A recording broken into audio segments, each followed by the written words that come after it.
Fala curiosos, hoje vamos explorar o mundo dos soldados kamikazes do Japão, que tiveram uma participação direta nas centenas de milhares de mortes que aconteceram na Segunda Guerra Mundial, ocasionando também a retaliação em Hiroshima e Nagasaki, causando a destruição total destas duas cidades. Por isso, antes de começarmos, deixe o like e se inscreva no canal hoje para quem assistir o vídeo completo, curtir e compartilhar, terei um bônus para te dar.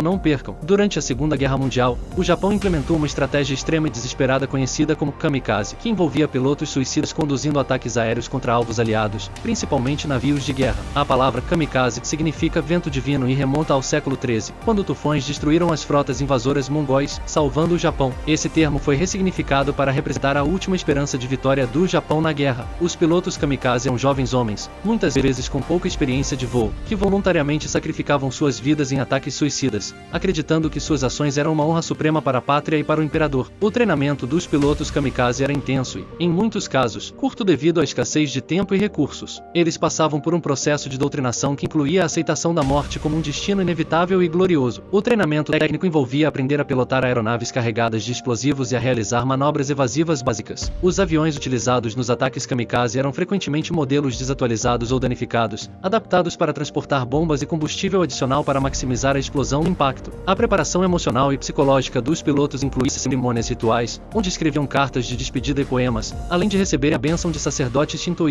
Os ataques kamikaze começaram a ser realizados em 1944, durante a Batalha do Golfo de Leyte, nas Filipinas. A tática era simples, mas brutalmente eficaz. Os pilotos kamikaze decolavam com o objetivo único de colidir com navios inimigos, causando o máximo de dano possível. Os alvos preferenciais eram porta-aviões e outros navios de grande porte, cuja destruição poderia ter um impacto significativo nas operações navais aliadas. Apesar das defesas antiaéreas intensas e das manobras evasivas dos navios, muitos ataques kamikaze conseguiram atingir seus objetivos, infligindo sérios danos e baixas. A visão de um avião kamikaze em mergulho era aterrorizante para as tripulações dos navios aliados, sabendo que o piloto estava determinado a se sacrificar. O impacto psicológico dos ataques kamikaze foi profundo, tanto para os soldados aliados quanto para o próprio povo japonês. Para os aliados, a determinação e o fanatismo dos pilotos kamikaze representavam um novo tipo de ameaça, difícil de combater e prever. Para os japoneses, esses pilotos eram vistos como heróis, mártires que estavam dispostos a dar suas vidas pela sobrevivência da nação. No entanto, o custo humano e moral foi imenso. Muitos jovens pilotos morreram em missões que, no final, não conseguiram alterar o curso da guerra. O uso dos kamikazes foi um reflexo da desesperança do Japão frente ao avanço inexorável das forças aliadas. Ao longo da guerra, mais de 3.000 pilotos kamikaze realizaram missões suicidas. Embora esses ataques tenham causado danos consideráveis, eles não foram suficientes para deter o avanço aliado. O uso de pilotos kamikaze é frequentemente citado como um exemplo extremo do fervor nacionalista e da brutalidade da guerra. Após a rendição do Japão em 1945, a prática dos kamikazes foi amplamente condenada e se tornou um símbolo trágico do sacrifício inútil e do desespero militar. A memória dos pilotos kamikaze permanece como um testemunho da complexidade da guerra, da devoção à pátria e das extremidades às quais a humanidade pode chegar em tempos de conflito. Os ataques kamikaze,